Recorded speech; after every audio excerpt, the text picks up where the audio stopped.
The Nigerian Indigenous Nationalities Alliance for Self-Determination has warned that any attempt to conduct the 2023 general elections using the 1999 Constitution may truncate Nigeria's peace and lead the country to a failed state. Co-convener of the group, Yusuf Turaki, who made this known during a press briefing in Lagos, warned that there are little chances of a better Nigeria under the current unitary constitutional order. The group further reiterated that failure to heed these warnings may lead to grave consequences for the country. Let us remind ourselves that everything was currently lament in Nigeria flows from the 1999 Unitary Constitution, whether it is the killings going on everywhere in Nigeria, the general insecurity, the seizure of all economic assets, including oil and gas, the ports, and other maritime assets, solid minerals, including gold, the monumental corruption. Nothing will get better in Nigeria under the unitary constitutional order, no matter who gets to power.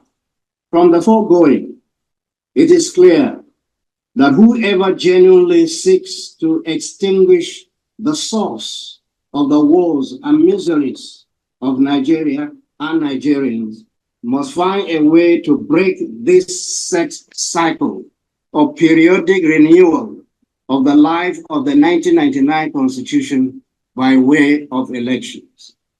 It is obvious that the action to be taken to end our bondage and misery is to shut down the voyage to any further national elections under the 1999 Constitution, which merely renews our bondage.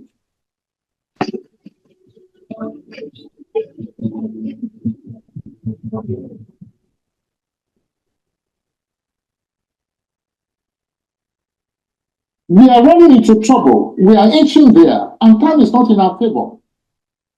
And I'm not tickled by what the National Assembly is doing. They are not being fair to themselves. They are not being fair to us. They claim to be amending the Constitution. What are they amending? And I want to repeat it. You amend something that is not amendable?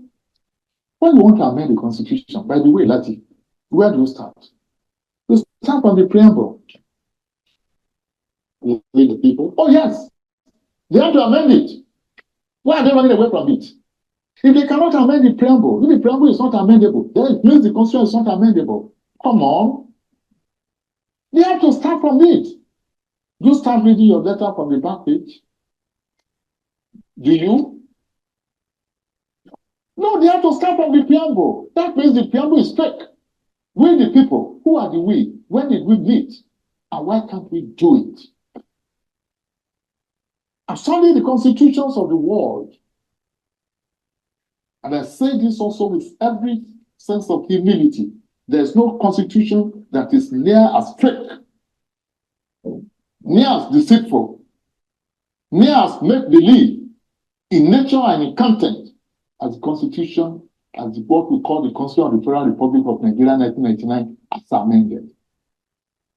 What are they amending? I challenge them, and I challenge the National Assembly, and they must answer this question. When you are amending, you first of all start from the preamble. They didn't meet, and they put it there. But I challenge them, or by the Abdul Salam Ministry government, they say, we the people, we must first amend it. If they're going to amend it, what should they say? I don't know. If they can't amend it, if they cannot amend, then let us start the Constitution for ourselves. Dare to tell this nation today that this is the problem.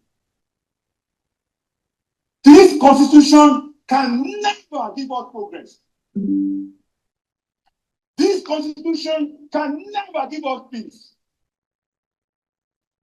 This Constitution can never give us unity. And unfortunately, most of us in this National Assembly, we don't have the spine to face what we need to give this republic to have peace and progress. What do I mean?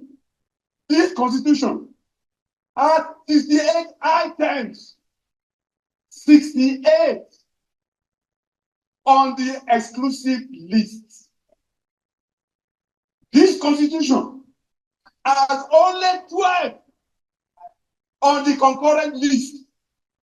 And those 12 are written so nebulously, so fraudulently, that we know that the intention is to even undermine those concurrent lists. The formal name of this republic is Federal Republic of Nigeria.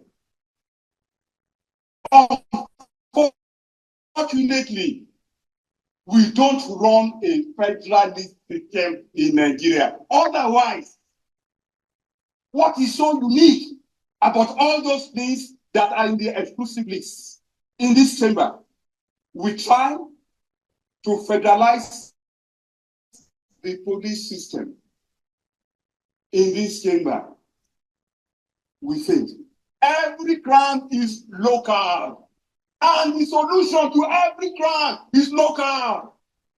The earlier that senators in Nigeria summoned the courage to say, we should not continue to deceive ourselves. 49 people selected to write a constitution, wrote a constitution. 40 people in the Supreme Unity Council promulgated a constitution. Under General Abubakar, government in which I served, I was in executive council. I never saw the draft constitution. And I was Minister of Information. It was my responsibility to publicize it to the country. On the day of voting in Obasanjo, we didn't have a copy of the constitution. I didn't know who was printing it. And my ministry was supposed to pay for the printing. And Obasanjo was sworn on a constitution that had not been read by anybody. And the National Assembly could not be constituted until 4 days after he swore in it, because there was no copy of the constitution. You cannot be a picture. Then they cannot even enforce it.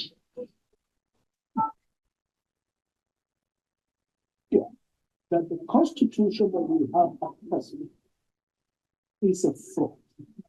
It is a fraud because it starts with we the people, when in fact you and I did not sit anywhere to design this constitution.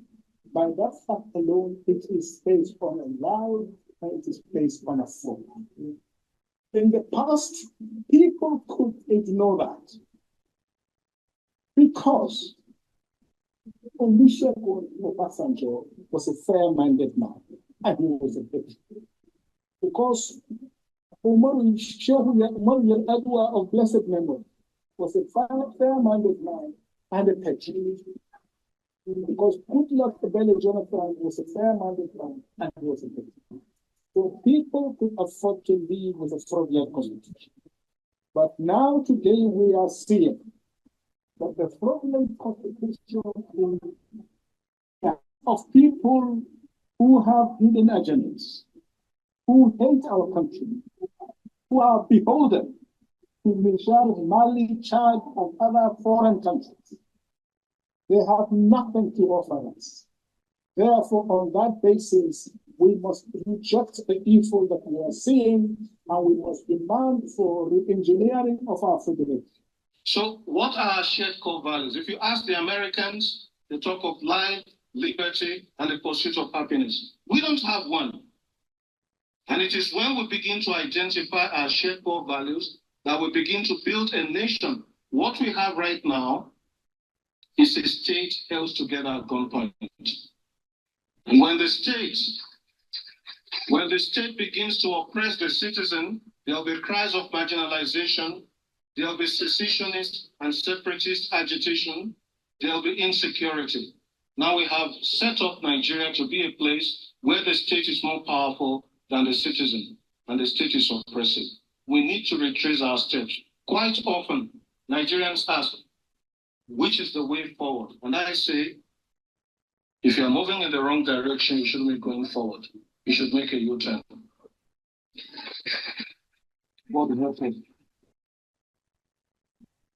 Thank you for listening. Thank you very much, NINAS Secretariat. God bless you.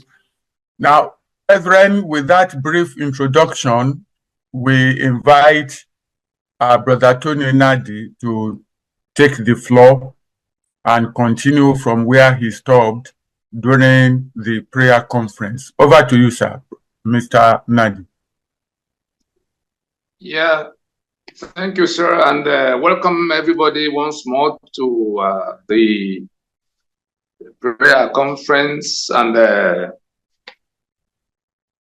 this town hall to continue where we stopped the last time. The voices you heard, a short while ago are the voices of people you know who are not necessarily of NINAS. They are independent voices, as you can see, beginning with the Professor Yusuf Churaki, the chairman of the body that brings together all the associations, ethnic associations across the Middle Belt. He is a co-convener of NINAS. And that was in 2021 when we were addressing a global audience about the constitutional force majeure and where we've gotten with it so far at the time. You saw Nyangodo, who was minister in charge of what should have been done to bring out the constitution in the Absalom Abaka government period. And you heard him saying that he didn't know how they did it. I can report to us that it was Professor Awalu Yadudu that presided over that criminality of going to print the constitution of a country in the private media, in the private press of Ibrahim Babangida called Heritage Press. And so we went from there to, we saw Dr. Obadiah Melafia, we saw the Senator Adeyeye on the floor of the conference, and all of that. Then we listened to Professor Anthony Akinwale, the former Vice Chancellor of Dominican University, the Catholic University in Ibadan, saying that if you are on a wrong road, what to do is not to move forward, is to make a U-turn.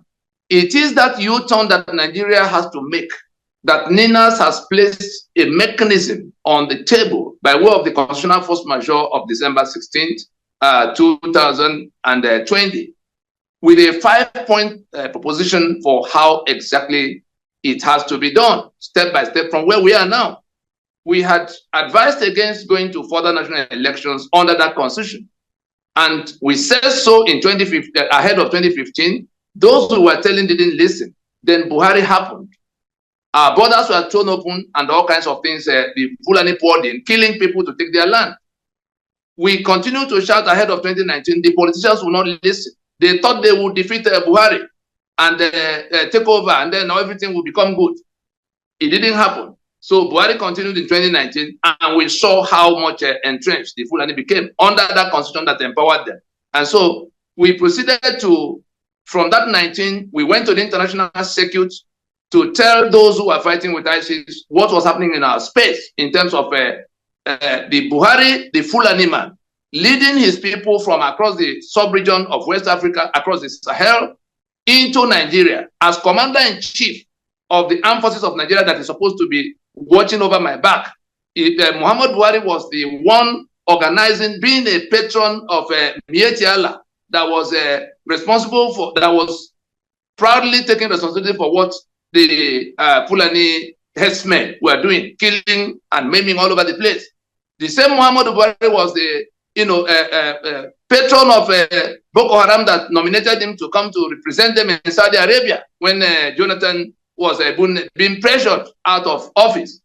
And when you put it all together, you saw when Muhammad Buhari took 100 billion naira from the treasury and handed over to Mieti Allah for whatever they were going to do in their cattle business. So it was my president and commander-in-chief that was organizing the invasion of the Nigerian space, throwing the borders of Nigeria open for Fulani to come in whatever numbers, killing and maiming with nobody arresting any one of them. And it was the entire country that they were invading, from the north to the Atlantic waterfront, all the way to end of Port Harcourt and end of Lagos towards Badagry. And so where we had to touch on that is that the nature of the problem we have to resolve now is a Nigeria that is not our project, a Nigeria that was the project of the British and their Fulani, joint venture partner that had managed to impose constitutional arrangements, unitary constitutional arrangements that have rendered us slaves in our homeland. And we have enjoyed this sufficiently. From 1914 to this time, this union had never been our union. When I say our, I mean the project of the indigenous nationalities whose lands and peoples are conscripted into the union. Now, coming down to where we stopped the last time, by way of a recap, we have all now come to realize, and I particularly adopt the presentation of Pastor Wemimo the first day of the prayer conference. We have all realized that the Nigeria we have was a British business, offshore criminal business venture in which they only aggregated. I want us to listen carefully so that we can understand the solution that we must apply now, or we get ready to sink deeper into their conquest designs. When the British, when the Royal Niger Company, with their charter that was given by the British Crown, got here, they managed to get, treaties from the kings and of the kingdoms of the time, trading treaties. From those trading treaties, they now say, oh, protection. So that they got those kings to sign what they thought was something that would protect them from other invaders. And then they did not know that it was their sovereignty that they were signing off. And they did sign off. So when in 1914, after the British Crown took over the areas and the territories covered by those treaties of protection, the British Crown paid Royal Niger Company £865,000 to take over the territories and form a government, form a country, because Berlin Conference had happened in 1885, and this territory we call Nigeria now was ceded to the British. And so they came in and began to work out what would become the control of it. So they had to create a country out of that space. Before then, it was just kingdoms and empires that we know. The Oyo Empire was there, then it became a protectorate of southern Nigeria when they had merged it with the Oil Rivers Protectorate, Lagos colony that came in 1850. So they merely took those treaties. The British Crown took together those treaties, merged it with the one they got from the Caliphate that had come by way of jihad in 1804. So it became the parchment of land that Awolowo described as mere geographical expression. The territory running from Sokoto to Maiduguri, down to Calabar and Port Harcourt, Lagos, and back to Sokoto. That is the description of all the lands covered by those treaties. And so what they did in 1914, like we showed at the last meeting, was to merge them, just paper, without reference to the owners of the sovereignties. So they swindled the indigenous nationalities of Nigeria of their sovereignty. The only people they talked to was the Caliphate that was also on an invasion on their own. They even got here before the British. They came in 1804. The British came in the 1850s and all of that in terms of signing those treaties and deceiving the kings of the time to sign off their lands and their sovereignty. And so, having merged it in 1914, they carried on in 1922, in 1946, in 1954.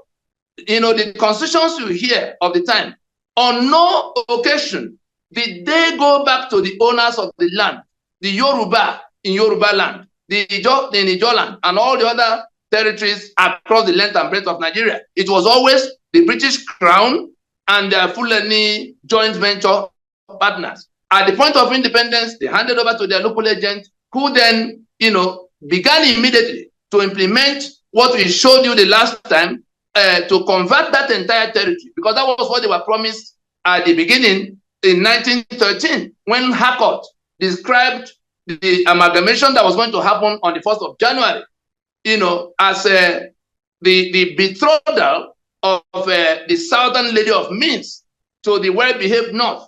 Why is the North well-behaved? The North is another, you know, just another invader, like two criminal gangs that are cooperating over one target. And so it was convenient for them to work out what they will be doing between themselves to control and own this territory we call Nigeria. Up to this date, that joint venture is still prevailing. Some of the people that talk about going back to 1963 Constitution, it was the 1963 Constitution again was done by the Parliament of the time, not the people. They kept evading the people. They are still evading the owners of the sovereignty to date, and that is what NINAS has, you know, worked across the last 25 years to terminate and reverse, such that because the constitution they have on the table now claims falsely that we were the ones who, we the people, were the ones who made out the constitution, who agreed amongst ourselves and made out the constitution. To that extent, all of that evasion of the people, the narrative that it was the ethnic nationalities that mandated the parliament to pass the 1963 constitution, Republican Constitution, is entirely untrue. It was the same group of people who had the political actors that the British had trained that were doing all of that. Now, all of us agree on these factual issues. We saw how Awolowo ended up in prison after the election of independence in 1959 because they were trying to make sure that the baton was in the hand of Ahmadu Bello. And we saw how he used it until the soldiers came in 1966 to stop him. From that point on, Murtala Mohammed that toppled that Federation of Nigeria in 1966, July 1966, turned up in 1975 to topple Gowon and take charge. In taking charge, he was the one that commissioned on behalf of that caliphate and their British sponsors. It was Murtala Mohammed, going by the instruction, the battle script of Ahmadu Bello in 1960, October 1960, that declared that the entire territory must be an estate of their great-grandfather, Usman Dan Fodio. We saw the video clip of where Murtala Mohammed was commissioning the Ben Nwabeze and the Rotimi Williams committee that drafted what went before the Constituent Assembly of 1977, where he clearly, Murtala Mohammed now clearly, you know, recalled that the British governed by unitary constitutional arrangement and that Nigeria, towards independence, adopted federal constitutional arrangement. And therefore, now that the thing collapsed in 1966, that they were going back to unitary arrangement, which was what informed the draft that Ben Nwabeze, at the invitation of Rotimi Williams, gave to them, that went to the Constituent Assembly of 1977, which Obasanjo was now presiding over because Murtala Mohammed had been taken out in 1976. We are tracing this to let us know that up to that point, the nationalities, the owners of Nigeria, were never invited to discuss whether they will be in union and the terms of that union.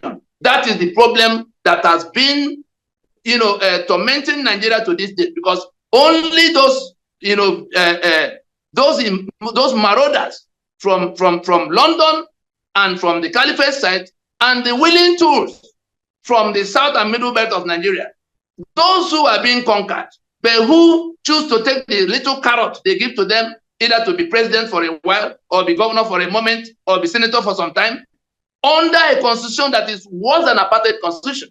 And they swear to defend and uphold that constitution. And so, what do we do now? If we walk out of, by the time we come to the end of this presentation, I want us to live here completely clear in our minds that what we need to do to rescue ourselves from this bondage, these killings happening everywhere, this corruption that is being celebrated, which are all flowing from that constitution, that what we need to do is to assert our right to self-determination, to recover our sovereignty that is confiscated by that Constitution of 99, in our capacity as the owners of the land, that is the peoples of Nigeria, meaning that if we can't agree to form a union, then everybody will take charge of their space. Yoruba will be a country of 60 million people, for goodness sake. Are you suggesting that Yoruba can no longer organize their lives? Looking at where Awolowo got them to before Nigeria disrupted them. Are you suggesting that the eastern side, looking at where Okpara got them to, what was it that changed? That Nigeria, that was the example of to the rest of the developing countries of the world, Awolowo was doing excellent in the West, Okpara was doing excellent in the East, infrastructure was being built, people were going to school, there were healthcare, there was healthcare for everybody, and electricity was stable for the towns that were connected. It was the truncation of the federal constitutional arrangements that allowed the regions ownership and control of their assets in July of 1966 that now got further truncated on the 27th of May in 1967 by Lieutenant Colonel Yakubu Gowon, fracturing the 4 regions of the time into 12 states, and the assets of those of the regions now taken over by this illicit federal government, because the federal government is supposed to be the union office for the federating regions. That was what was agreed. You owned your assets, you worked your assets, you contributed only 15% of what you got to the federal government, to the central government, and that even that 15% was for the purpose of the limited number of responsibilities that were delegated by the regions to their union office they call the federal government. Now, let's get into it. What is a constitution? Secretariat, pull up these images so that we can understand what a constitution is, what a federation is, and how the constitutions of a federation are made. What you see here on the brownish one, we're making a comparison between a company and a country. That's our country, the Federation of Nigeria, that is supposed to be. The company is owned by what the constitution is to the country is what the memo and article is to the company in terms of being brought into being by who. That is, who is it that makes the memo and articles of a company? Go to the next image. Next image. It is the owners of a company. You see the 3 layers of authority line. The body of shareholders, Johnson, Jude, Adeleke, and Boma, come together. They are the ones who are coming to form that company. So you see, at the topmost of that authority line is the body of shareholders being the owners of XYZ Limited. Let's call that company XYZ Limited. Only them in the second layer make their memo and article. That is, they decide in a meeting to say, we're going to form this company. We're going to go into agriculture or farming or whatever, or banking. Then they reduce all of what they have agreed to do into the document that is called Memorandum and Articles of Association. That memorandum is the part in which they are committing themselves to becoming a company. Article is the one in which they are talking about how they relate among themselves, who joins them, who leaves, who takes what, when there's debt, when there's profit, how do they share. Then it is after they have made that memo and article that they now hire a management team to run their company. Therefore, they can go back to whatever they were doing for themselves, and their company becomes an entity to be managed by that team they hire, the management team. Then you begin to see managing director, general manager, and all kinds of people in that management team, in that order. So the owners of the enterprise are the shareholders. The document that by which they create and define all of what will happen in that enterprise is the memo and article. And the management they hired will only have to go and do their bidding according to that memo and article. They are not the ones to touch anything in that memo and article. And then you come to the next image, comparing this company, ownership and management, hierarchy with a country. The next image, please.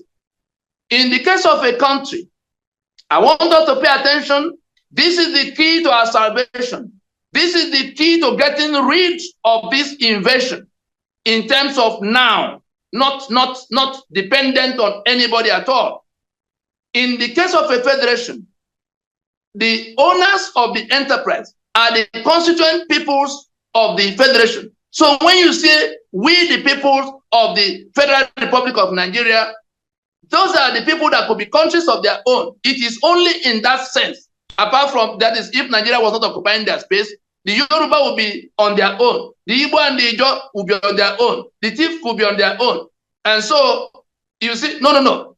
Yes, the constituent peoples of Nigeria are the shareholders and the owners of the enterprise Nigeria, who have exclusive jurisdiction. I repeat the word, exclusive jurisdiction to make their memo and articles, which in the case of a country and a federation is called constitution, by which they federate. And it is in that constitution that they settle the question of, yes, we want to be a union. Yes, we have to be a union of 5 units, of federating units. We have to be in 2 tiers or 3 tiers or 10 tiers.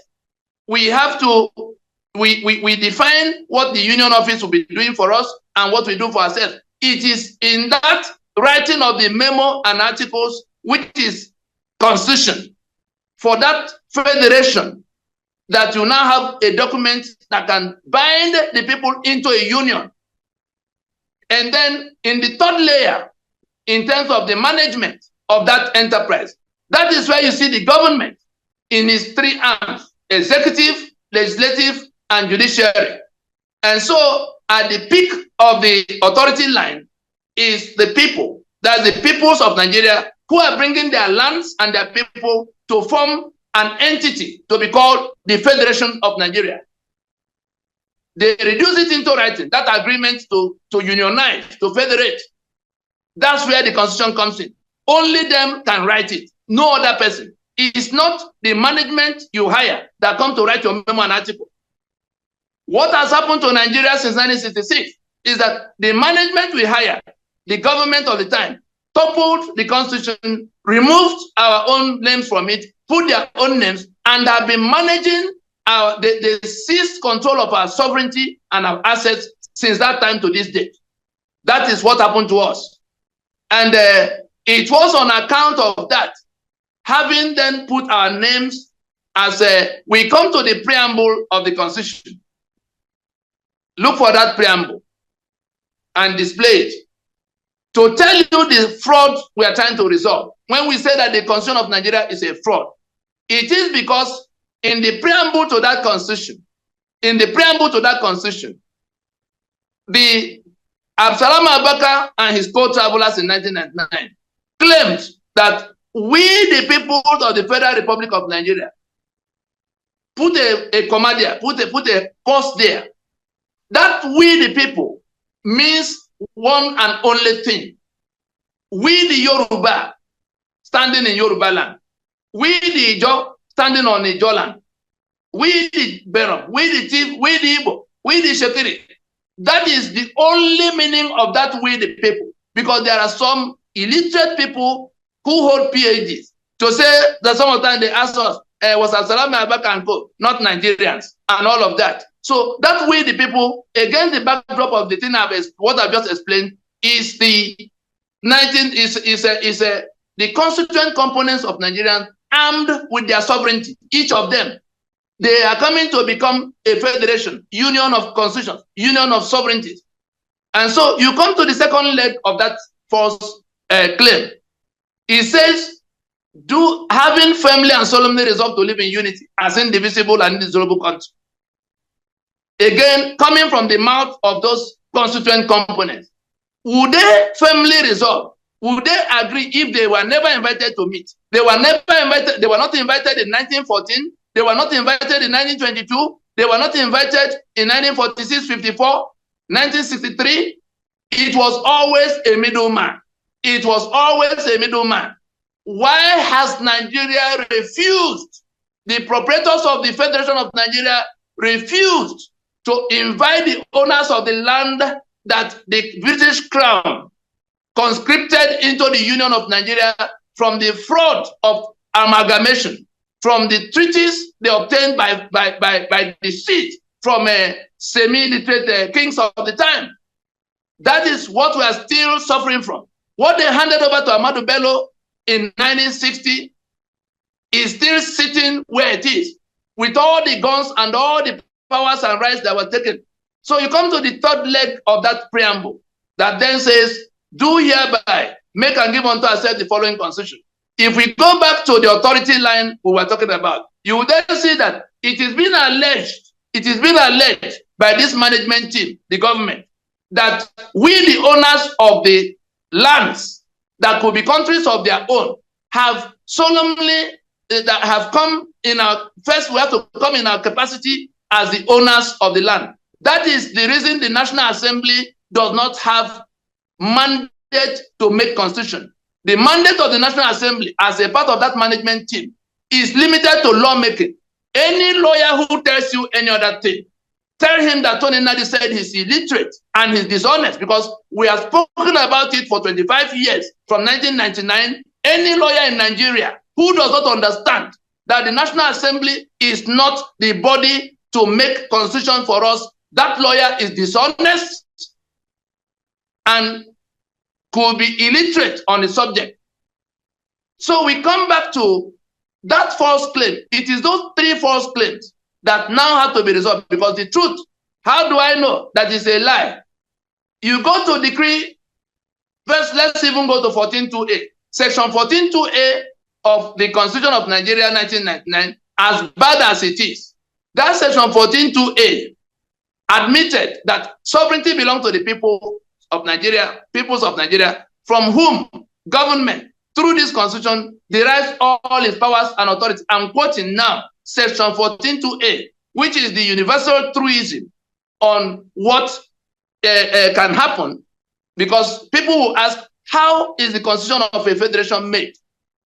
The answer is in that section 14.2a that says, sovereignty belongs to the peoples of Nigeria, belongs to the Yoruba in Yoruba land, belongs to the Ijo in Ijo land, belongs to the Igbo in Igbo land, Berom in Berom land, Edo in Edo land, from whom government, through this constitution, derives all its powers and authority. Therefore, unless the peoples of Nigeria, in their capacities as the owners of their lands, in keeping with their sovereignty and their right to self-determination, make a document by sitting down, they identify themselves in their lands, they sit down and agree, then they write their agreement in what we then call constitution. And by the time they are going to that meeting, the only way to identify themselves as the ones who are going to federate was exactly what happened between 1954 and 1959, before the independence. The Yoruba made out their constitution as a country that was now going to negotiate with other countries.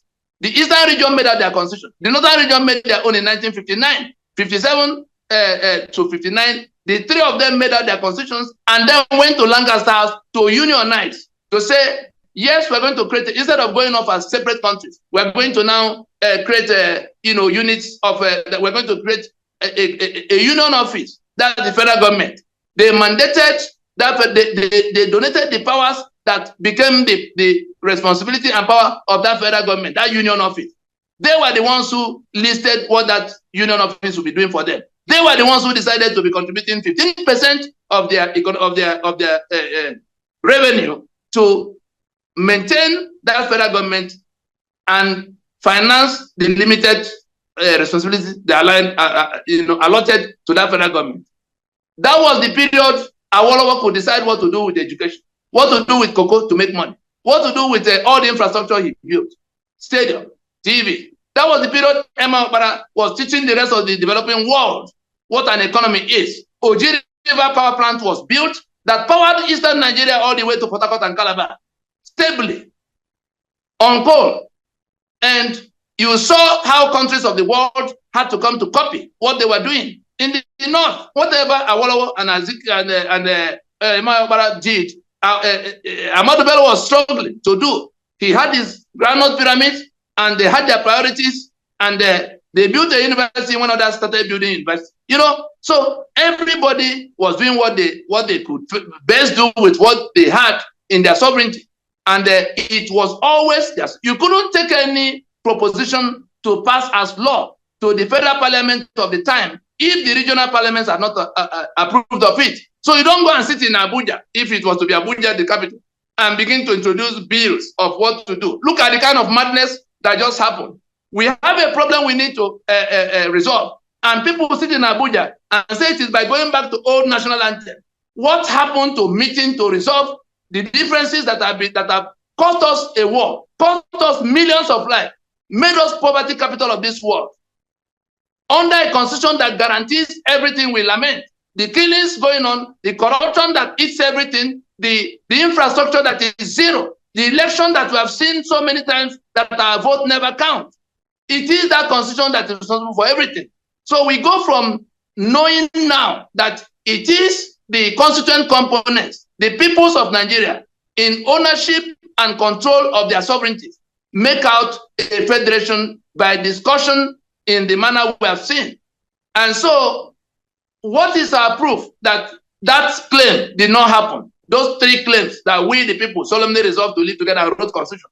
You go to the decree number 24 of 1999, by which Absalom Abaka smuggled that constitution into being. Decree number 24 of 1999 has only two sections.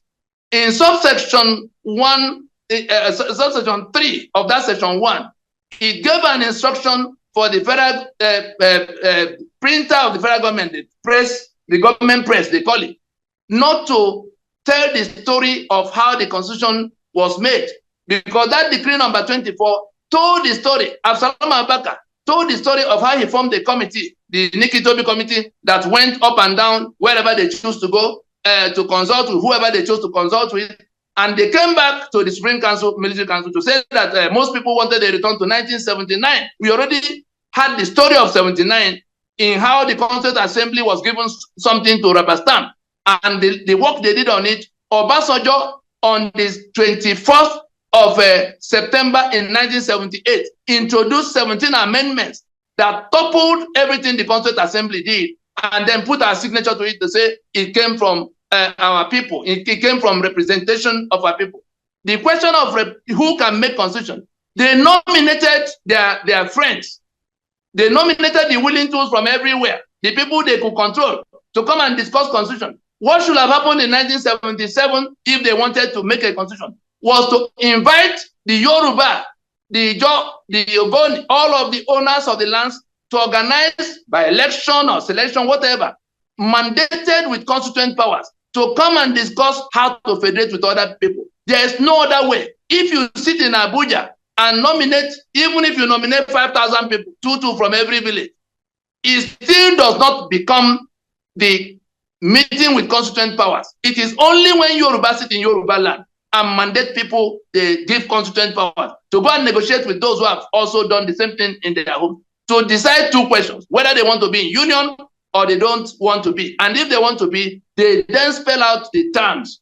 All of what is contained in the Constitution, whether it is 50 states or 30 states or 4 regions, it is at that point of discussion that they will agree on it. All of what is on the exclusive list, it is at that point that they will agree on it. All of the provisions that protect the citizen in chapter 2, it is at that point they insert everything. If they are not invited to any meeting and people who are seeking to conquer them now does everything, how does it become their constitution? That is the problem we have to solve. And that was why NINAS set up just so that you don't miss track of what we're saying. That decree number 24 is evidence that we, the people of Nigeria, never met, never agreed, never wrote any constitution. And so, as part of what we are doing to solve this problem, in 2007, we went to court after Pronaco, which was the meeting of the owners of the sovereignties. For the first time, Obasanjo quarreled. Of course, we ignored him and carried on. And then we had an outcome that encouraged us to go to court to say that this constitution is a fraud. It cannot remain the basis of union. It cannot remain the basis of democracy. And what is democracy? Government of the people, by the people, for the people. If you don't settle the foundation, bring the second, the graphic on the polity, the politics, and the policy, so that we can see why what we call democracy in Nigeria cannot be called democracy. There are three, like a tree with root structure, the trunk and the foliage from which you get the leaf. The Constitution is the polity. Oh, don't overheat the polity. You set up a fraud. You seize my land and all my assets. Ijaw is crying over their oil. Yoruba is crying over their port in Lagos. The Middle Belt is crying over the fact that they cannot touch gun to defend themselves from Fulani that is killing them. So it is in the Constitution that all those things were rigged. The foundation of the country is the Constitution. That's what you call the polity. It is that polity, that the Constitution that defines the politics, like the pillars from the foundation. And then it is from the politics you now see the policies of whether we are doing well or we're not doing well, or what economically, socially, whatever it is. The problem Nigeria has had is that we are building on a fraudulent, a non-existent constitution, and therefore our politics have been like, in shambles. And then the policies have been this one that has brought us to being the global capital of poverty. Now, the problem that has arisen is that the many years of this atrocity has brought us to where people are now more eager to leave the union. There are agitations all over the place. Biafran flags are flying on one side, Odua flag flying on the other. You saw the other day they invaded the government quarters in Ibadan, trying to take over their Yoruba land, to move away from the union of death that Nigeria has become for them. It's not different from the Middle Belt, where people have been slaughtered in the numbers we have seen. And so what NINAS and all the organizations involved did was to set up a 20-year plan from that 1999 to call a meeting of the owners of Nigeria and to get them to agree on what they want to do, because their sovereignty is inalienable. Their right to self-determination is inalienable. And we're not talking conjecture here. We are talking from instruments that came from the UN since 2007, which we directly participated in bringing about. Thank goodness Soyinka is still alive. Kofi Annan is gone. But what you see here is the 20-year plan by which we went step by step to organize so that it doesn't become Somalia. How we were going to get to where we form a consensus against these invaders that came from all over the Sahel. A consensus against the constitution they imposed, because they were the ones that imposed this constitution, just like the Boers in South Africa imposed the apartheid constitution that took the lands and the rights of the blacks in South Africa. And so we have painstakingly executed that plan. And that was what brought us to the December 16, 2020 constitutional force majeure. That is the enforcement of the sovereign will of the peoples of Nigeria. And in doing so, we do not owe any type of explanation to anybody who pretends to be in government house under a constitution that is a forgery. It is that forgery that enabled them to sell 3 million barrels of crude oil every day, sharing the money. You see how they are sharing it. Everything they are doing is mandated by that constitution. Let us run very quickly, because we now know how the constitution is made for a federation. We now know that it's the owners of the sovereignty standing on their land and meeting with one another, not the government, that can make constitution. We now know that the provisions they put in the place can decide everything. Let us run very quickly through those things that brought us to the misery we are living in. The first thing is the preamble we have already seen. That preamble is the reason our land is occupied by Nigeria today, not by our will. And they've refused. After 114 years, they have refused to allow the owners to hold a meeting to meet among themselves and decide for themselves whether they want to be in union and how they're going to be in that union. That's the first complaint. So no matter what anybody is saying about constitution, that has to be fixed or not fixed. The complaint of those who are flying flags, the complaint of those whose life have been ruined, is that we have not agreed to be in this union, contrary to the claim in the preamble of that constitution that we agreed. That's the first, in fact, that's 70% of the whole problem. Unless you solve that, you are not going nowhere. I'm not interested in whatever else you want to change in the document you impose on me. Let us accept that we have not met, we have not agreed.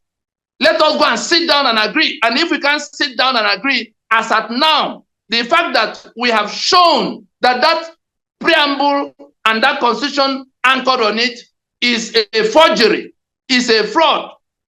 The union that is defined by it, the union that is anchored on it is dead and gone. That constitution is gone. The union of 36 states, the amalgamation of 1999 is dead with it. And because the sovereignty is inalienable to the constituent components of Nigeria, that was why it took us 25 years to go slowly, so that nobody is in a position to fire at anybody or levy any war against anybody. The owners of the land have decided that they will dissolve this union and go with their portions to become either countries of their own or enter into another meeting that will not accommodate those who owe it a duty of faith. In the map you see, people who embrace Sharia owe it a duty of faith to kill you and I. We will not be in union with people who owe it a duty to their God to kill us.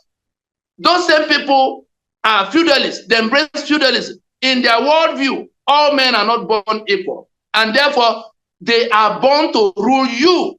That was what consumed Abiola. That was what consumed Ironsi. That was what almost consumed Jonathan. They had to chase him out of the place. He wasn't one of those who could govern them. And they told us to our faces that only them can govern. Only them own your land. That is why you cannot dig in your ground and take the gold there. You can't take the oil you find. You can't work your pot. They have taken your sovereignty away from you and all your economic assets. They have taken the exclusive control of all the guns in the land on that exclusive list. So let's go back so that we can run through the document very quickly. In that preamble, the complaint is that we have not agreed to be in union. I'm not interested in any other discussion until we settle that. If we're not settling that, we will do whatever it takes to terminate the union. Anybody who will cling onto this constitution and say that constitution say, or that Nigerians, they want to decide for me in Port Harcourt, I tell you, whatever I find to do to that person, I will do. And even if it's my twin brother, he got to join political party, PDP, APC, Labour Party, ABGA, all of them swear to defend and they subscribe to that constitution. That is the guarantee for the evil that has been happening to us since 1914. That's the current package. That's the current instrument occupying our land, like apartheid. And so, all the political parties in Nigeria subscribe to that constitution. That's why they go to elections under it.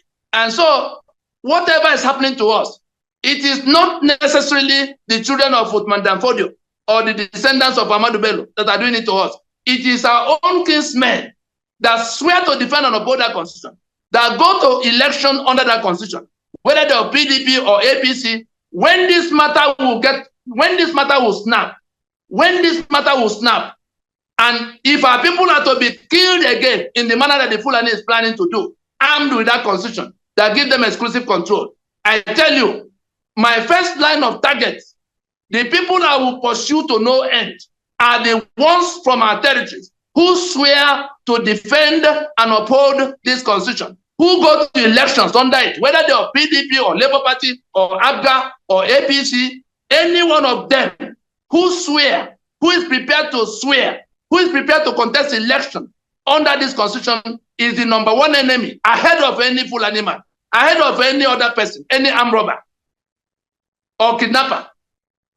Having said that, we come back, we've dealt with the preamble. Section 1 is where the federation is defined as the 36 states. What are these 36 states? The same thing as Berlin Conference that sat in Germany and partitioned Africa. That is how these 36 states came. Nobody discussed with the owners of the land where they wanted, how they wanted to federate. So you come from that 36 state structure and 717 local government areas. What does it do to me? How does it injure me? Of course, the one of preamble, you know the injury that is causing, that we are now in a union of master and servant against our will, our land taken, and people pointing guns at us. The one of 36 states, we have now become a permanent political minority. No matter how we manage, no matter how we quarrel, we are that minority because one region out of 4 and the Federal Capital Territory has become 19 states. They brought 74 local government areas in which Kano has 44 portions. Jigawa was carved out of Kano. It has 27 local government areas. Bayelsa, from where the money has to be taken every month to share in Abuja, has only 8 local government areas. Jonathan became president. He could not add one alphabet or subtract from the constitution. Therefore, for everything that has to be shared, Kano will get 44 portions. Jigawa, that was part of Kano until recent, get 27 portions. Between the two of them, 71 portions. But Bayelsa from, and they don't contribute a dime into that money that has to be shared. As it is with that, so it is with every other thing. 3 senators per state. So they have a standing majority. It is what the audio of Emum described as a veto. What the British left behind for Ahmadu Bello is still in place. The Fulani, the Caliphate, has a veto over the rest of us in the union agreement, in the union arrangement, which the constitution is supposed to be. And so that 36 state structure and the 7 and 74 local government areas that compound it, bringing us to 812 governments that we must finance every year, every month, from money that they do not contribute anything to. Whether no matter who is president, they take 72% of everything that is on the table to be shared, and they don't contribute even 1% of it. That is what we are living with. And there's no money. When you have to finance, when we had only 5 governments, 1 federal government and 4 regional governments, there was money to provide facilities for the citizens. School, healthcare, housing, everything was going on. But when they now turned it into unitarism and created this number of centers, states, with governors living large, like heads of state, with even council chairmen living large, like every month they gather 1.something trillion. The owners of that money cannot find money to feed. They cannot find money to send their children to school. They cannot find money to treat themselves when they fall ill. And people sit in Abuja holding on to this constitution as basis of union so that they can share trillions of blood money. My anger is not with the ones that impose it on us. My anger is with the ones who from our part swear to defend and uphold this fraud every day. We are shouting the way we're shouting now because it will soon come to be resolved. They may not see people like me.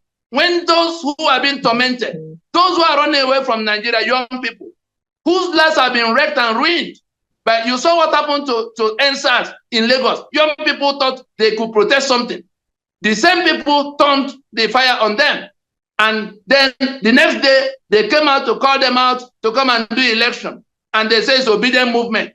Neither Peter Obi, nor Pat Utomi, nor any of the church leaders that were mobilizing people to go to get PVC told them that the constitution by which the winner will govern them already rendered them slaves in their homeland. And that is what we say must come to an end. We go beyond 36 states. We then come to section 6, subsection 6, C and D. Section 6, subsection, the impunity you see in Nigeria has a constitutional foundation. When you see impunity, it is because of the immunity that we have in place. Section 6, subsection 6D, that says that everything that was done in the name of government from the 15th of January in 1966 to the 29th of May in 1999, 33 years, the jurisdiction of the court was removed from inquiring into them. That means all of those who shared Nigeria among themselves, the genocide generals of the class of 66 that shared Nigeria as oil block, port concession among themselves, everything that belongs to all of us were shared between them in that period of 33 years. Go and find out the title deed behind Ota Farm of Obasanjo. Go and find out the title deed behind all of what the rest of them in that class has, all of what they have across Nigeria. Go and find out how One Free Export Zone got into the hands of General Shehu Yaradua, who then handed it over to Atiku Abubakar, his protege. So they took everything from everybody across the length and breadth of Nigeria. They are still sitting on it. They have more money than Nigeria can afford today because they've been accumulating it since they took it. And where we are now is that that section, this constitution that says the killing they did, it was in that period, of course, they did their coups and killed all of who they killed, Ironsi, the Igbos, the Biafra War, and all of what they did since after 1970, the indigenization decrees, and all of what they did to further sell the assets of the people to themselves. Go and find out how we came about Transcorp. Find out what Obasanjo's role in it is in it. They took over the electricity facilities, refineries were sold and resold among themselves, all of that.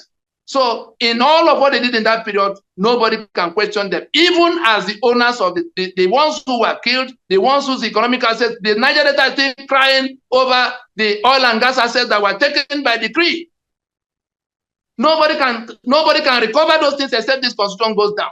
We come from that to section 6, section 6D, 6C. That it was D I was talking about. So section 6C is where the government of Nigeria absorbed itself of responsibility towards the citizen. The whole of chapter 2 contains all the good things of life.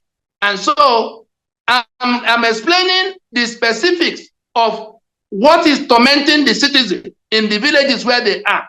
The electricity they don't have, the infrastructure they don't have, everything that is happening to them, the security they don't have. And so, first to say, the government of Nigeria, under that section 6, subsection 6C, does not owe the citizens of Nigeria any kind of obligation for school, for hospital, for security, for welfare. All those lawyers that used to jump to TV to say, oh, government has not done well. They owe their first duty is your security and your welfare, and they'll be occupying the airwaves in black and white. Inside that constitution, the government does not owe you anything. If your governor or the government at the center does anything for you, that is why they use more money than they spent on you to advertise what they are doing. And you see people beating drums following them because they actually do not owe you any obligation. And when you go from that to the appropriation provisions, sections 1, section 82, 81 and 82 for the president, that give the president the spare key to the treasury. And then section 308, that gives him immunity. You come to the governors, section 121 and 122, give them the spare key to the treasury. Section 308, give them immunity. So they don't owe you any obligation under section 6, section 6C. They have the spare key to the treasury. The appropriation provisions, the way they are written, the president only needs to put figures he likes, and then he's in a position to take half of all the figures he put. That's why they use Ghana Must Go to do what they do, to put figures, so that in the year that follows, they can take all the money in the treasury without reference to anybody. And then you can't question them in all the time they're in office. That is that one. Let's not waste time on section 10 that says there shall be no religion, the government of the federation or that of a state shall not adopt any state religion. That is the shortest section in the constitution. But look at these 12 states. 12 contiguous states simultaneously passed Sharia in year 2000. Their governors signed and they began to they formed Hizbah and began to implement it. Going by that section 10 of the constitution that said that expressly forbids adoption of state religion. Have these 12 states not seceded from the secular union of Nigeria? Because leading to independence, at the same time we adopted federation as a model. We also adopted secularity. Ahmadu Bello wanted Sharia in the northern region. J.S. Tucker and the people from Middle Belt said no. Willings Commission settled it. They removed Sharia and allowed what they call penal code, so that those who are not Muslims can operate in the north. From that point in year 2000, that these 12 states simultaneously adopted Sharia. They have seceded from a secular union. What they are doing now is to invade us because we have challenged the constitution by which they will have held us down permanently. They now want to conquer us as basis of keeping the Nigeria. They are telling the outside world that Nigeria is an Islamic country. You saw the one that the interim president in Nigeria hosting OIC and all kinds of things, pretending Nigeria has become an Islamic country. We have no Nigeria anywhere if it is under this constitution that we're making that claim. Let people know that. So we say the appropriation provisions create and guarantee corruption that we see, guarantee the impunity we see. Then we come to the mother of all evils, the exclusive list. It is that exclusive list that takes away the arms and ammunition. No governor can issue one rifle under this constitution to anybody to organize security. Tell me how you are going to organize your security if you cannot touch gun. Tell me how you are going to enforce the laws you make as a state if you are a federating unit and you cannot enforce the laws in your own small jurisdiction without waiting for the one who are opposed to you to come from Abuja to enforce it for you. In a federation, it should not be so. You see them now trying to say they want to amend a constitution to make a state police. State police. That state police, NINAS is completely opposed to any piecemeal amendment, including for state police. Why do we say so? You go and do state police. You've not discussed how we came to the states, but people hang on to it to say, oh, it's our state. I'm an Ambrarian. I'm Imolite. I'm Bayelsan. I'm River. Just nonsense talk. You were called names by people who have divided you into manageable compartments without reference to you. And then you say you want state police. Okay, they give you. Where will you find the money to finance a police service when you cannot pay your civil servants the little salary they require now? You are offering them 30,000 and 40,000.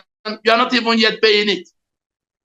But you can take 50 million, 60 million, 100 million with 200 million constituencies each of you. Buy vehicles for 160 million. But you are discussing a salary of whatever, that something that doesn't come to anything at all for the people who are doing the work. And so from that arms and ammunition, if the states go and get the police now, and their economic assets are still sitting in that exclusive list, where would they find the money to finance a police service? What you get from it is that the governor will be more than happy. He's already getting humongous allocations every month. He's more than happy to just get over, to get police to begin to torment his political opponents. And so it is in that setting that you are just going to waste everybody's, you are going to worsen the matter tremendously if state police. That was why the IG said, let them not talk about it, how much more starting it. As it is no security will improve in Nigeria except this constitution goes down and we go to discuss how we can provide security in a federation.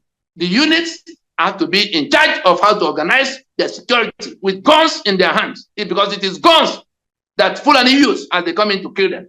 From that, you go all the way down to the election that they have a centralized command over. The economic assets that are taken from everybody are all on that exclusive list. The electricity we don't have, that exclusive list. The refinery that is not operating doing anything for us, and now they stand on that exclusivity and give Dangote the exclusive right to do refinery for all of us. What an insult! You seize my oil and gas, you now give it to Dangote. You got a Mefele and the other lunatics to go to the treasury, take how many $1 billion, hand over to Dangote's private business to come and refine petroleum for me? That is madness. That project is not our project. It is the Caliphate project. And their 1967 allies, including the present president. That entire arrangement is sitting on the fraud that we are fighting to collapse. We will do whatever it takes to collapse that Nigeria that is sitting on this fraud, that is sitting on my sovereignty, that is pointing guns at me everywhere I turn, that makes life impossible for me, that makes the electricity impossible for me, that makes it impossible for me to tar my road, even if I have the money, because it's called federal road, that makes it impossible for me to organize my ports, because it is now federal asset. All these things done by decree. So we have gone from the beginning of the constitution to the end, and to say that what we must do now to rescue ourselves from this madness that has lasted 114 years already is what NINAS set out by way of that constitutional force majeure after 20 years of hard work at home and abroad. Please bring that 5-step, bring the graphic in blue. What NINAS did was to organize an alliance of all of those who are suffering this torment. And we put up a 5-step, movement to going from where we are now to where we need to be. We created yes, I see it now. What you see here is we created the consensus at the base, the consensus against that constitution. We launched out an enforcement mechanism in the second stage. That was in 2020, the force majeure. Where we are now to enter the third step of transition, during which we'll sort out this matter, is where we are. We have completed stage 1 and stage 2. If the people listening to us in this meeting will understand what needs to be done, just to say that they cannot proceed to any further election under this constitution, that there must be transition for union reconstruction now, and that if we are not willing to do even that, that the union is at an end, because in the remedy that is available to me now under this UN instrument, I want you to take a close look. I'm not telling you conjecture. I'm telling you what has been done. That is what we have done across the last 20 years.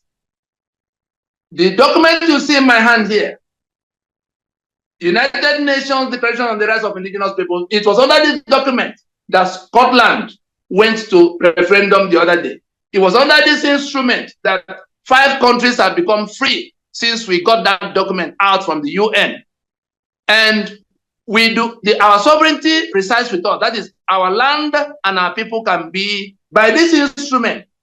If you only need to be a distinct nationality in your ancestral space in order to be allowed to live alone by yourself in peace in that space. If anybody wants to be in union with you, it doesn't matter how the union began in 1914. This instrument that came in 2007 says that you are entitled to be there by yourself, and if anybody wants to unionize with you, it has to be by your agreement. If you don't agree, the person has to dress back. That's where we are. That's the right we have now to exercise. And that's why we are insisting that those who are operating in Nigeria under this fraud of 1999 must now come down from their high horse. We are not begging them at all. We don't even have to meet with them. The owners of the sovereignty, according to the map that we have made out of the delineations, Yoruba has their chart as we speak with you. In the lower Niger, please bring that map. All the nationalities are entitled to their self-determination. Their land is their land. They don't need to live with anybody. But in order to avoid making up 300 countries, we have also gotten to the nationality to sit down among themselves, and they have charters. No, starting with this one. What you see here, let's even start with this one before we go to the further divisions. What you see in green is the ones that have embraced Sharia and gone their way. What you see in blue is the Yoruba, including the ones of Kogi and Kwara in Yoruba bloc, Yoruba land. That is the group entitled to this self-determination that this instrument offers them. And there's nothing standing between them and exercising that self-determination today, other than this fraud, which we have defeated. And so the one in brown is, the one in purple is the middle belt. The thief, the Berom, all the people being slaughtered from Benue to Southern Kaduna to Jos and everywhere in between. That is the one in purple. They are part of this alliance, like you can see in the NINAS map that you are seeing all the while. There are constitutions behind all of these three, you see. And the alliance of NINAS is Nigeria minus the ones that have succeeded to do Sharia. If you go back to the lower Niger, so that people can understand that nobody is coming to invade the other, go back to that lower Niger map of 1885. This portion in brown is the former Midwestern region and Eastern region put together. What you see here is the map of 1885 that predated 1914. You see the Igbo at the center. You see the Ijo. You may have to bring the other one. Bring the one in color. Now, the portion in yellow is the Ijaw territory, contiguous, covering Bayelsa, Rivers, Ondo, all the way to Akwa Ibom, and all of the portions that go into Edo and Delta. That is Ijaw in yellow there. The one in brown is what became Akwa Ibom, the groups Anang and all of them. The one in green is the Igbo across the Niger Delta, across the Niger, that's Delta State. The ones in Rivers, you could see all the way heading into Bonny. Today they are called River State, they are called Delta State, they are called Edo State. Ibanke is Ibanke. It's now in Edo State. You can see the portion that goes into the other lighter yellow, lighter green, that is Edo. So this map you see here is the ethno-linguistic map of the lower Niger. That is the people as they organize themselves according to their ethnicity before the British lumped them together with the rest of them.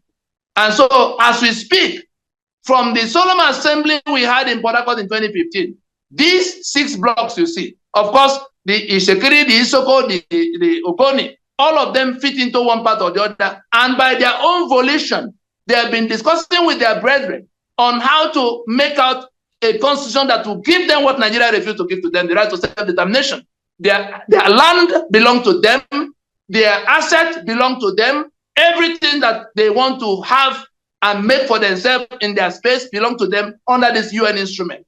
So the charter that will become constitution, federating constitution for them, has already been done. Only remain, that is in process, only remains to be ratified by further open discussions for those who are not involved from the time it was started. As it is for this one, so it is for the middle belt, the Thief, the Berong, the Skataf, the Idoma, and all of them.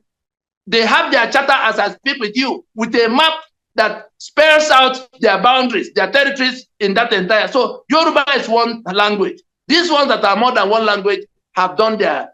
These are the blocks that will then come to any discussion that will become constitution for Nigeria. If Nigeria does not, if those who sit in Abuja and the state capitals pointing guns at all of us, if they do not come down from their high horse to embrace the transition to discuss this matter, I tell you, under this instrument of the UN, in the face of this constitution that is a fraud, the union will be dissolved without enmity, and nobody is going to be able to fire one shot at anybody, because nobody will come from any of these 3 blocks on account of the alliance we have built to go to fire, unlike what happened in 1967, where everybody ganged up and it became a let's go and beat down the Igbo.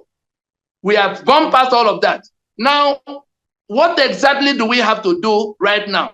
That 5-point proposition of NINAS, this is where I'll be landing now and rounding up. The 5-point proposition of NINAS is to say to all of us must now join in saying that NINAS is right. Our union is distressed because the constitution that brought us together has been toppled and replaced by the brigandage of those who are now holding us hostage and trying to kill us off to take our land. That's what Yoruba is saying now by the Yoruba nation you see. That's what the Ijaw has been saying in the agitation for resource control you saw. That's what the Biafra movement, the Biafra campaign has been all about in the Biafra flag you saw. And so all of us must now must join in saying, the 5 points at the point 1 says that there must be an acknowledgement of this union dispute that we declared since 2020 by way of that force majeure. Acknowledgement. What does that mean? That all the agitations in the land, all the misery in the land is flowing from the inverted constitutional arrangement we put in place by brigandage. Once that acknowledgement is made, we come to item 2 that says a commitment. It is the government of Nigeria that the peoples of Nigeria are now the owners of the enterprise called Nigeria, are the ones insisting that those who are in government house today must now come to acknowledge that there is a dispute around the union, that dispute has to be resolved by the complete decommissioning of that constitution. That's the number 2 of that. That 5-point demand is actually one transitioning proposition. for union reconstruction. A single transitioning proposition for union reconstruction. Why we broke it down into 5 parts is to ascertain to everybody's seeing what has to be, what is wrong, what has to be done, who will do it, when it will be done, and how. There's no other proposition. Those talking about 2014, if you ask them on which day would this thing be done, no idea. Who will do what? They point to National Assembly that has no jurisdiction on the matter. When can it now be done? No idea. We'll go and convince National Assembly. All kinds of confused thoughts. And so, item 1, the government of Nigeria must now accept that there's a disputed constitutional arrangement and the dispute has been formally declared, and that constitution must be decommissioned wholesale. That's item 2. Item 3 is that no further national elections. We're only demanding a commitment right now. We have had the first 2. The third one is that no further national elections will happen under the 1999 Constitution. Just like South Africa did to get itself out of apartheid in 1990, after 80 years from 1910. It took Mandela, Oliver Tambo, Governor Mbeki, Winnie Mandela, Walter Sisulu, and the rest of them doing exactly the kind of thing we're doing now to topple the apartheid constitution, to recover the sovereignty of the blacks and their land. And the pressure that everybody now joined in mounting was what made Frederick de Klerk to make the announcement he made in 1990 to say that this apartheid constitution cannot carry us any further. We must now go to a meeting, a transition in which the owners of the land will be on the table to decide how. When we finish, we go to referendum and then go to election.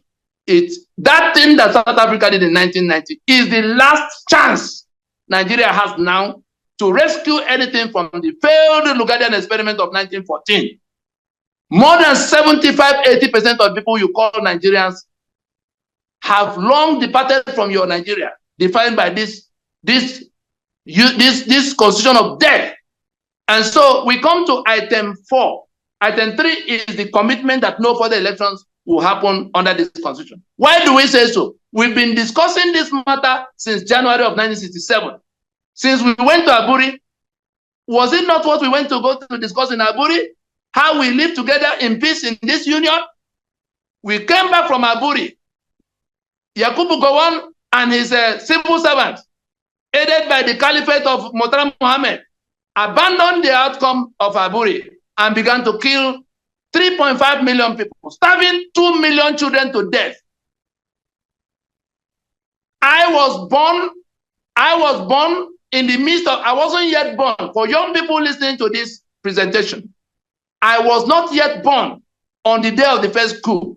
I was not yet born on the day of the second coup.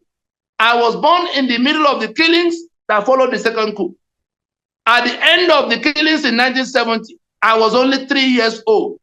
So let young people not say that these things happened when we were not born. But how come I'm the one explaining to those who went to Lancaster House, including Enoho? How come we were the ones showing them what happened in 1914, what happened in 1858, what happened all the way to where it became constitution across those many years?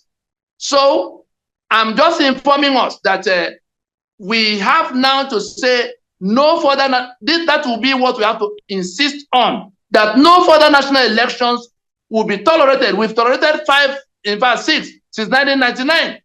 Has our life improved in any form? Has it not degenerated enough? And it is that constitution that is the guarantee that it will degenerate much further.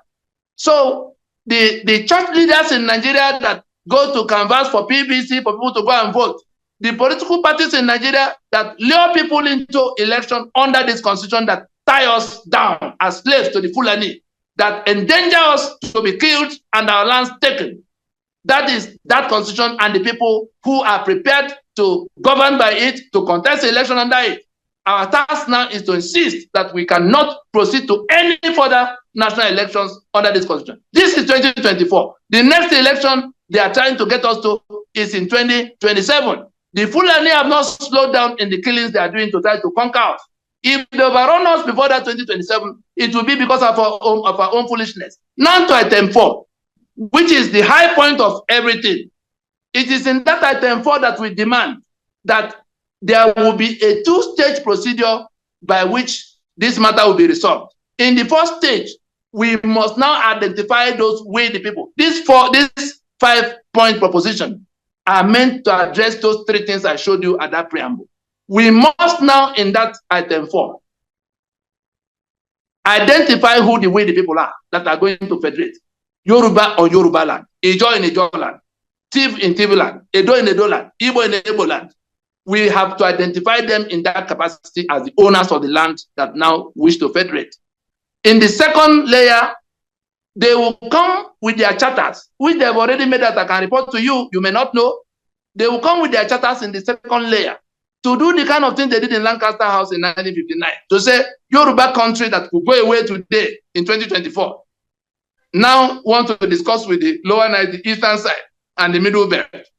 If the people doing Sharia, the Hausa, for your information, for the information of this audience, the Hausa that is now telling Fulani to dress back from their land, I tell you, NINAS admitted them into observer status in 2020, into this. They are indigenous people. Uthman Danfodio and his fellow marauders overran them, have been sitting on their land, presenting themselves as Hausa Fulani. There's no Hausa Fulani. Hausa owns Hausa land, like Ijo owns Ijo land. Yoruba owns Yoruba land. And under this same instrument of the UN, under this same constitution that have been defeated, the Hausa is entitled, and all the other nationalities in that yellow belt, all the way to Kanuri, they are entitled to their land. Nigeria, defined by this constitution, is dead and gone. And so we are dealing with this to let you know that nobody can mobilize anybody to go and stand the way of any other person who wants to live now. Hausa will not participate in shooting anybody anywhere if the quarrel is that Nigeria is not working, because they're also in that, so that item 4, your sovereignty that was taken since 1914, the only opportunity you have in this lifetime is to collapse this 1999 Constitution before it's too late. So that under that item 4, in that 2-stage procedure, you will be identified as the owner of your land. You will now go and discuss with the other people in the second layer. That was what Bola Ige was saying when he said that Nigeria must now ask those who are trapped here whether they want to continue to federate. And if they say yes, it is only by referendum that yes can be said, that they will then go to define the terms by themselves, not the one the butcher of Asaba, Murtala Mohammed, defined for us. That's what we're still living in. This constitution you have here was dictated by that butcher of Asaba, Murtala Mohammed. Obasanjo, the head slave, helped them to process it in 1979. They brought him from prison in 1999 to come to reinforce it. And he began to fight the people who were trying to solve the problem. He went on national TV to say we were committing treason if we were to call a meeting of the owners of Nigeria. And so that is item 4. That is where your land, that is where your sovereignty is hiding. If we insist today, item 5 is just the announcement that will say item 1, 2, 3, 4 from the mouth of the federal clerk of today. Whoever is presiding over Nigeria, in that item 5, must announce a time-bound transition for the reconfiguration of the union, according to those items 1, 2, 3, 4. That announcement only has to say, we now accept that this constitution is the problem, is what has brought Nigeria to this catastrophe we live in. That constitution has to be decommissioned wholesale. That will not go to another election under this constitution, including 2027. That it will be a 2-stage procedure in which the owners of the sovereignty will, in the first layer, do what they have to do to agree among themselves and come in the second layer to federate with other people. When we were campaigning to stop the election of 2023 and our people refused to listen to us, it was because we wanted to, we were inviting our people to reject further national elections, because the winner of any election will swear to defend and uphold the constitution that makes you slave. If you go to that election that they're advertising under this constitution, you are the one now voting, you are the one now reinforcing your enslavement. You have reinforced it in 1999, in 2003, in 2011, in 2015, in 2019, in 2023. Has your life improved?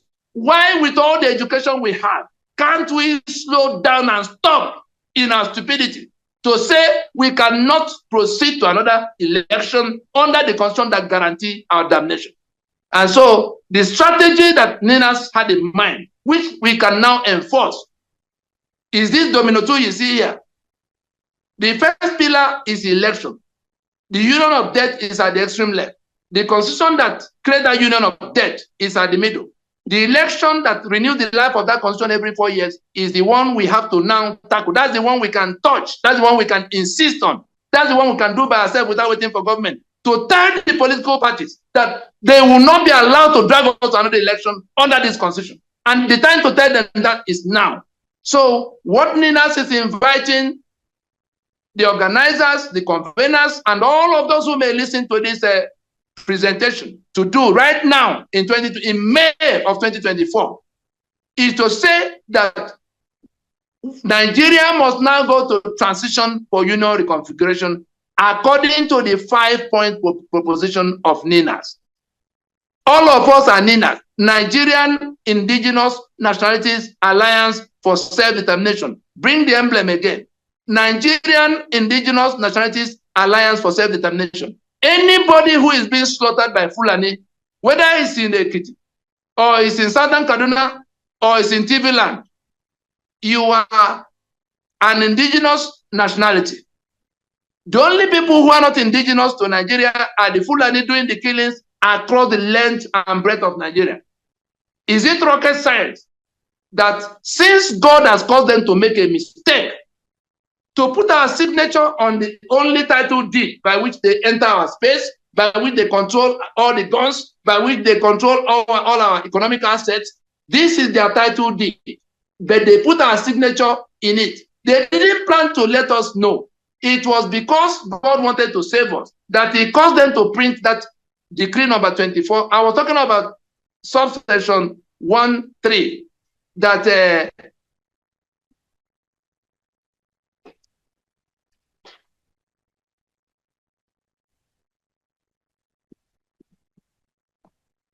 oh, wow.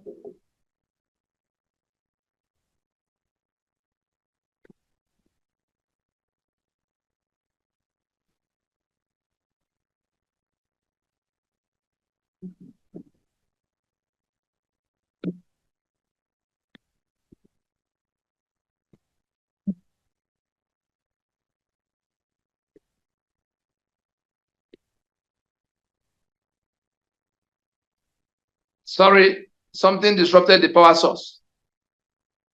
Am I still coming through? Yes, please.